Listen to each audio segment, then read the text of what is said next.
ये सिद्धिविनायक माँ right, बुझिले right. पूरी राइट, एरा टिके।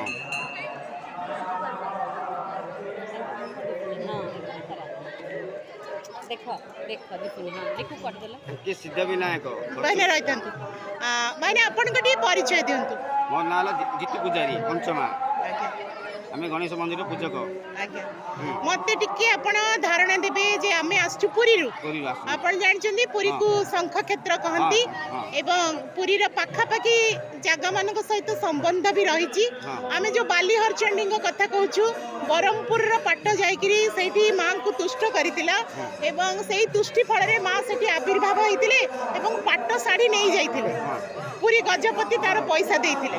ତ ଏମିତିରେ ଦେଖିଲେ ମା କହିଥିଲେ ଗଜପତି ଯେହେତୁ ମୋର ବାପା এই যে ব্রহ্মপুরী পাট এথিরে মু তুষ্ট হবার আজ ব্রহ্মপুরী পাট পরিধান করা ইচ্ছা বড়াইলি। তো সেই দৃষ্টি দেখলে আমি শ্রীক্ষেত্র সহিত এই ক্ষেত্রের মধ্যে সম্বন্ধ রয়েছে। ରହିଛି ହଁ এটি যে বিনায়ক মন্দির অনেক ହଁ। আমি ইয়াকু পঞ্চমা কাহিঁকি কହୁଛୁ। ପଞ୍ଚମା ଆମର ଏଠି ପାଞ୍ଚଟା ଘର ଥିଲା ପ୍ରଥମରେ ପାଞ୍ଚଟା ଘର ଥିଲା ପାଞ୍ଚ ଜାତିର ଲୋକ ଥିଲେ ବୁଝିଲେ ତେଣୁକରି ଗାଁ ନାମ ହେଲା ପଞ୍ଚମା ସେଥିରେ ଆମର ଗଣେଶ ପୁରୀ ପୁରସ୍ତମ ଦେବ ରାଜା କାଞ୍ଚି ଅଭିଯାନ ଯାଇଥିଲେ କାଞ୍ଚି ଅଭିଯାନ ଗଣେଶଙ୍କୁ ସେତେବେଳେ ପୂଜା ଅର୍ଚ୍ଚନା କରିଥିଲେ କାଞ୍ଚିରୁ ଗଣେଶ କାଞ୍ଚିରୁ ଜୟଲାଭ କରିକି ପଦ୍ମାବତୀ ରାଣୀ ଜୟଲାଭ କରି କାଞ୍ଚିରୁ ଗଣେଶ ଆଣିଛନ୍ତି କିନ୍ତୁ ଗଣେଶଙ୍କର ଗୋଟେ ସର୍ତ୍ତ ଥିଲା ରାଜାକୁ କହିଥିଲେ ପୁରୀ ନେବା ପାଇଁ ଠିକ୍ ଥିଲେ ରାଜା କିନ୍ତୁ ଗଣେଶ ସର୍ତ୍ତ କରିଥିଲେ ଯେ ନାଇଁ ପୁରୀ ଯିବି କିନ୍ତୁ ଆପଣ ଯେଉଁଠି ବିଶ୍ରାମ ନେବେ ମୁଁ ସେଇଠି ରହିଯିବି ତେଣୁ ରାଜା ଆସିକି ବିଶ୍ରାମ ହେଇ ନେଇଥିଲେ ସେଦିନଠୁ ଆମର ଗଣେଶଙ୍କର ଏଇ ପୂଜା ଅର୍ଚ୍ଚନା ହେଲେ এই যে কହୁଛନ୍ତି যে এই যে বৃক্ষ ଅଛି ଯୋଉଠୁ ବୃକ୍ଷରୁ ଦେବତାଙ୍କୁ ଆମେ ଦେଖୁଛୁ ହଁ এই ବୃକ୍ଷରୁ ସତରେ ଦେବତା ଆବିର୍ଭୂତ ହେଇଛନ୍ତି। ହଁ ପୁରସ୍ତମ ଦେବ ରାଜା ତାଙ୍କେ ପ୍ରାଣ ପ୍ରତିଷ୍ଠା କରିଥିଲେ ବସେଇଥିଲେ ଆଚ୍ଛା ହଁ ତ এই ବୃକ୍ଷର ମହତ୍ଵ କ'ଣ ରହିଛି?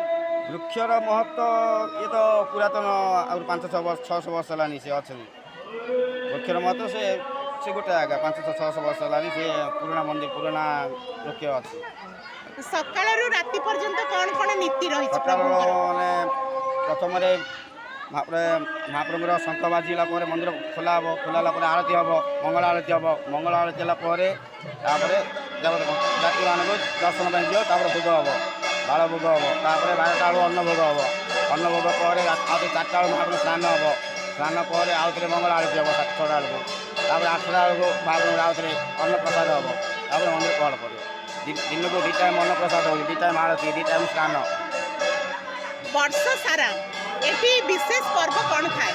ବିଶେଷ ପର୍ବ ତ ଚତୁର୍ଥୀ ବିନାୟକ ବ୍ରତ ଚତୁର୍ଥୀ ପ୍ରତ୍ୟେକ ମାସରେ ଆସେ ଗଣେଶ ଚତୁର୍ଥୀ ବିନାୟକ ବ୍ରତ ସେଇଟା 12ଟା ଚତୁର୍ଥୀ ସେମାନେ ମାନସିକ କରିକି କରୁଛନ୍ତି ତାଙ୍କୁ ପୂରଣ ହେଉଛି ଆଉ ସିଦ୍ଧ ବିନାୟକ ବଡ଼ ଯାତ୍ରା ଆଉ ସଂକ୍ରାନ୍ତି ପ୍ରତ୍ୟେକ ମାସ ସଂକ୍ରାନ୍ତି ଆସୁଛି ସଂକ୍ରାନ୍ତି ପୂଜା ଚାଲିଛି ଆଉ କାର୍ତ୍ତିକ ମାସରେ ନାମ ସଂକୀର୍ତ୍ତନ ହେଇ ଆମର ମନ୍ତ୍ରଟା ଖାଲି ଗାଇବେ ଗଣେଶ ବନ୍ଦନାଟା। ସର୍ବଂ କୁଳତନ୍ ଗଜେନ୍ଦ୍ର ବଦనం ଲମ୍ବୋଦର ସିନ୍ଦୁରಂ रस्कन्दनमदिगन्धलुब्धमदुपव्यालुलगण्डस्थलं दन्ताघातवितारिता रुधिरे सिन्दूरे शभाकरं वन्दे शैलसुतासुतं गणपति सिद्धिप्रदकामदम्।